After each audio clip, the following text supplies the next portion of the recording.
President Vladimir Putin says Russia is developing new weapons to ensure a global strategic balance. Putin said his country is working on state-of-the-art, weapon technologies such as laser, hypersonic and robotic weapons. He added that strategic balance has allowed the world to avoid large-scale military conflicts, and any attempts to upset it can be extremely dangerous. Putin also stressed Russia's efforts to efficiently neutralize any military threat to Russia. Moscow's relations with the West have been seriously damaged over the crises in Ukraine and Syria. NATO's US-led missile system and Washington's attempts to develop prompt global strike have been considered among major threats against Russia's security. Prompt global strike refers to prospective weapons systems that would be able to deliver a precision strike anywhere in the world within 1 hour. Moscow wants an explanation after 3 Swiss fighter jets were seen flying close to a Russian government airliner. The plane had been passing over Switzerland carrying members of the Russian delegation and journalists headed for Peru to attend and cover the APEC leaders meeting in Lima. The Swiss Defense Ministry says its fighters flew alongside the Russian plane for 7 minutes. Russia has expressed a surprise for the move. The Swiss military says it was making a routine check. Such checks are conducted around 400 times a year. Russian President Vladimir Putin flew to Lima on a different plane.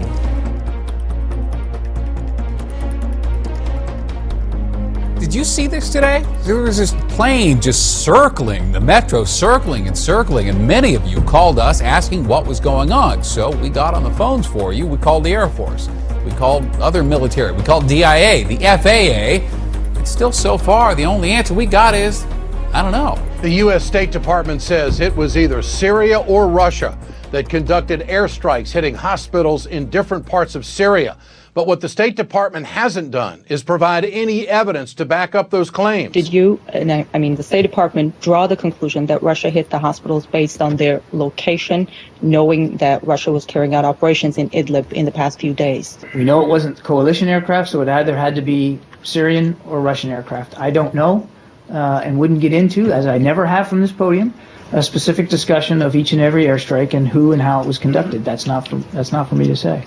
We have seen additional airstrikes now in Syria by Russia and by the regime. And by all counts, looks like they were deliberately targeted. Barack Obama's parting words to his closest foreign partner were good luck.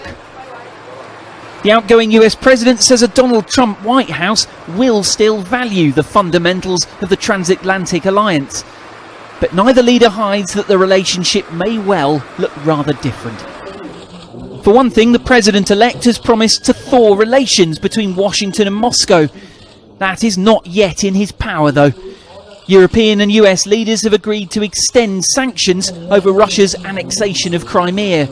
We talked about sanctions in the context of Ukraine. The US president said, and we all agreed, that we all stand together as the United Nations of the European Union. Ending months of speculation over whether one of the world's most powerful women wants to run again after 11 years in office, on Sunday, Angela Merkel is set to announce she will seek a 4th term as German Chancellor in next year's election.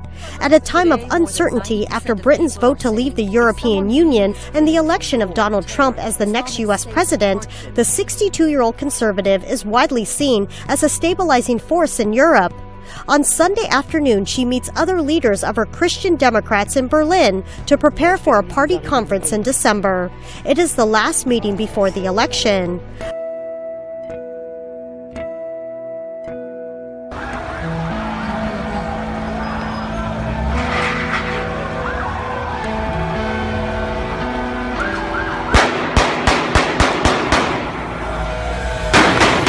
President-elect Donald Trump vowing during his campaign to build a wall between the United States and Mexico. The two countries have had portions of fencing and walls sort of in different spots along the border there for some time. More than 60 countries, mostly in Europe, now installing barriers at their borders to keep people out, mostly because of the refugee crisis that they have been experiencing. Whether you call it a wall or a fence, border barriers are booming, not just in the U.S. At the end of World War II, there were less than 5 border walls anywhere in the world.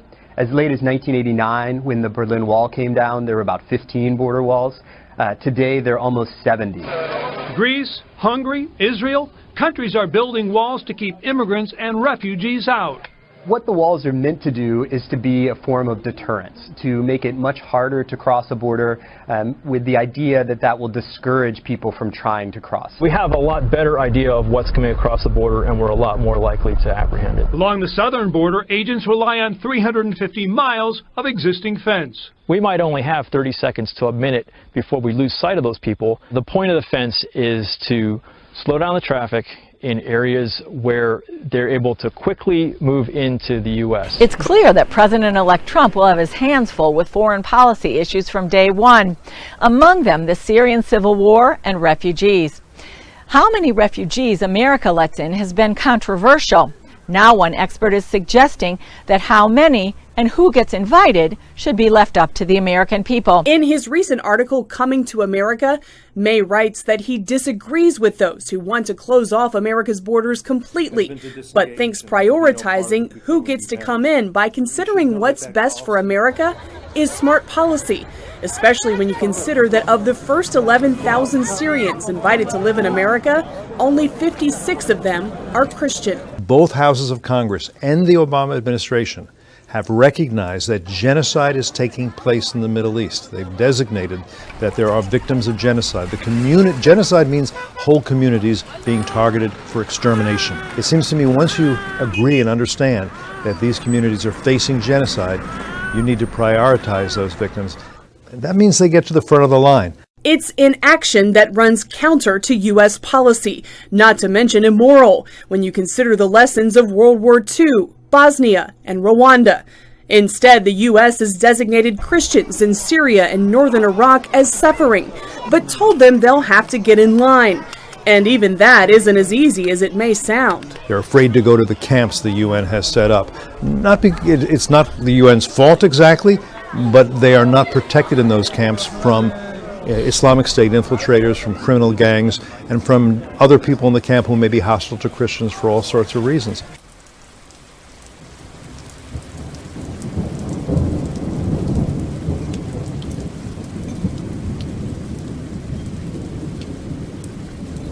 I'm talking about sites like InfoWars, led by this guy Alex Jones. Other fake news sites to unfollow: WorldNet Daily, New Century Times on the left, The Conservative Tribune, Daily Signal, USA 24. The list goes on. In a video statement posted on November 18th, Attorney General Loretta Lynch called the rise in American hate crimes an alarming trend. The FBI released a report this week showing hate crimes against Muslim Americans had risen 67% in 2015. Last year saw the second largest number of anti-Muslim incidents tracked by the FBI since the Bureau started releasing hate crime stats in 1992. Lynch stated the Justice Department will continue to champion the values of diversity and inclusion that have always been the bedrock of our nation's progress. One of the biggest narratives coming from the mainstream and social media right now is that there's a rampant rise in crime against minorities now that Trump has been elected. That now there's an army of racists out there attacking anyone who isn't a hetero white male. And so much of it is just made up. The website Reason took the time to debunk some of the bunk in an article they entitled, "There is no violent hate crime wave in Trump's America." First, they addressed the female Muslim student at the University of Louisiana who said her hijab was ripped off her head by two white men wearing Trump hats. But that was fake. After local police got involved, she admitted she made it up. The second fake incident the article addresses was one that supposedly happened in San Diego, where another Muslim woman's purse and car were stolen. The media made it into an act of trumped-up bigotry, when it turns out one of the robbers was Hispanic and it had nothing to do with Trump at all. Next up, we have the story of a Ku Klux Klan rally that took place in honor of Trump's victory. People were circulating a picture of the KKK marching on a bridge in North Carolina, and it got shared all over the place.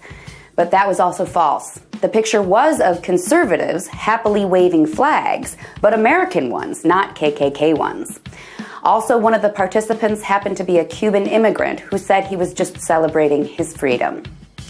The next fake story is about a Nazi flag, red with a big swastika, going up over a home in San Francisco.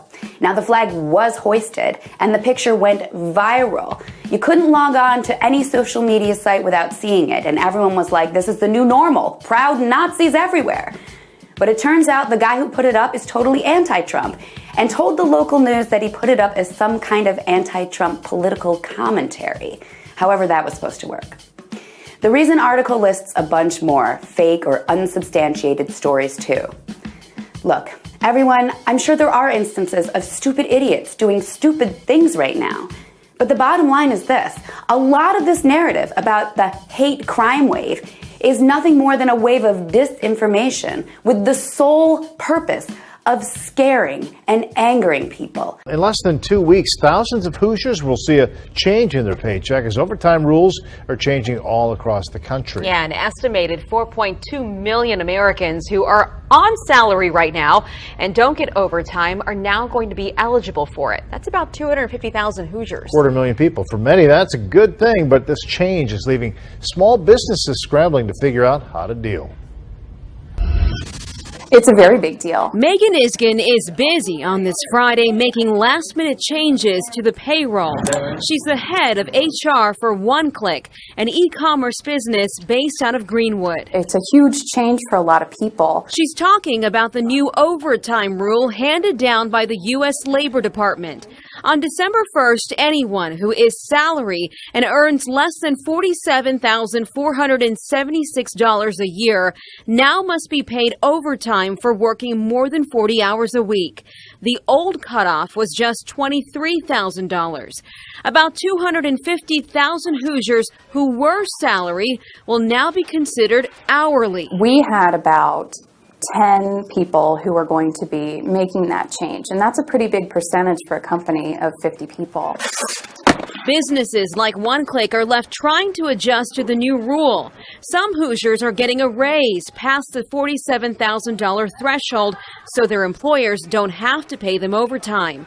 Others may see their overtime hours cut to meet budgets. Some of our employees are probably going to reduce their hours to just working 40 hours, and then that means their supervisor is going to have to manage that workload. Critics say this new rule spells bad news. This is a career killer in retailing, and it's going to have that negative impact for individuals who are looking for the opportunity to grow with the company and to seek greater opportunities within that company. Friday, the head of the company building the Dakota Access Oil Pipeline confirmed that the controversial project won't be rerouted.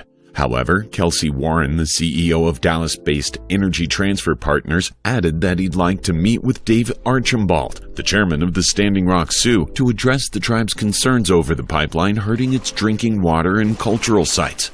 In an interview with the Associated Press, Warren said that the company has no alternative than to stick to its planned spot for the nearly $4 billion pipeline, adding, "There's not another way. We're building at that location." Access to fresh water is going to become a big problem for a lot of people. The UN says by 2025, at least 1 in 5 people will deal with water scarcity.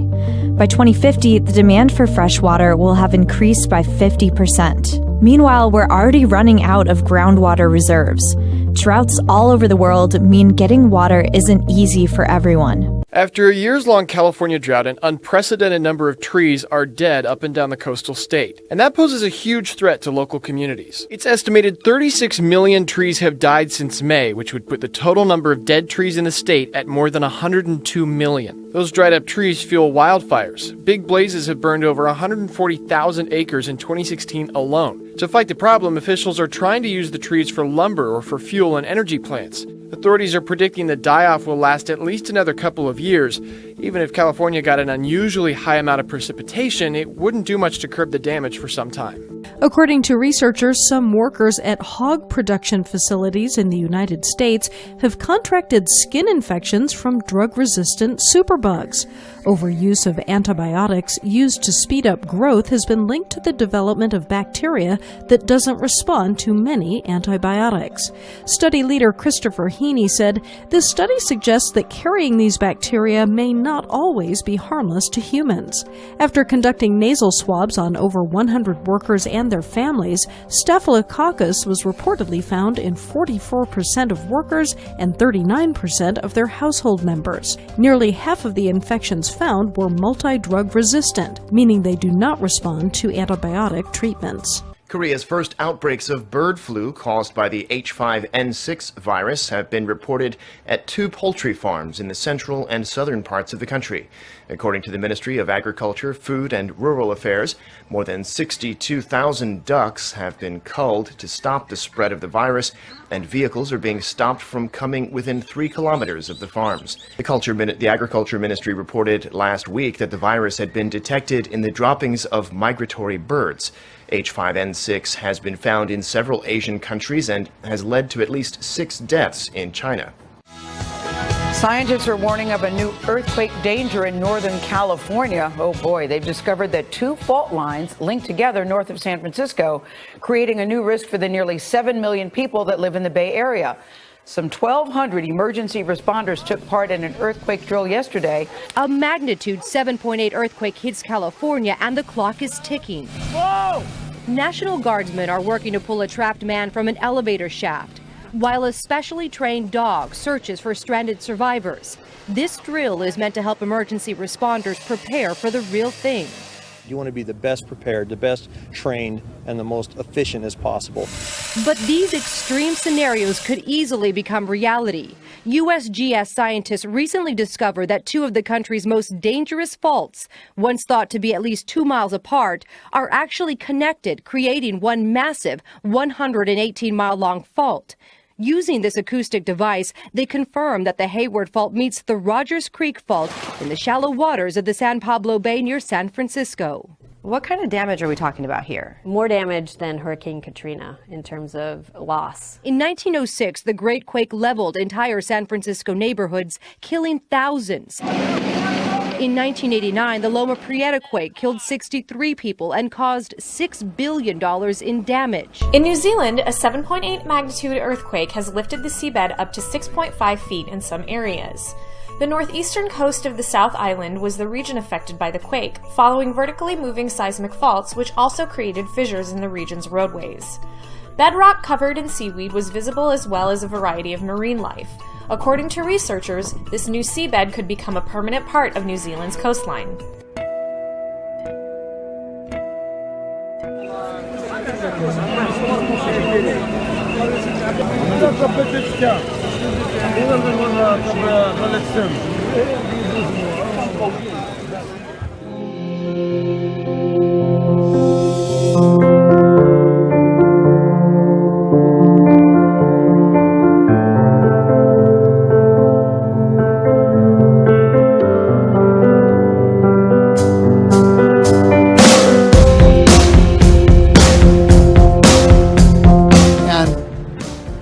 To hear the reaction of the flight being delayed because of a Gold Star family and the first class cabin booing that was really upsetting.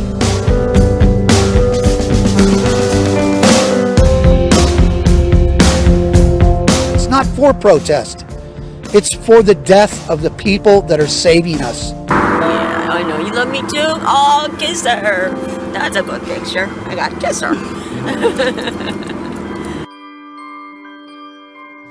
He protects me, he loves me, vice versa, you know.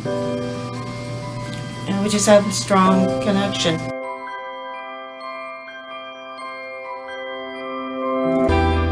We were taking our walk, our usually daily walk. And I gave him the command to cross the street, a certain word I used, and we're in the middle of the street, and it happened so quickly, but people said he just jumped in the bus. I saw his paw hanging in the air, so I knew he was hurt. Very proud of him. Yeah.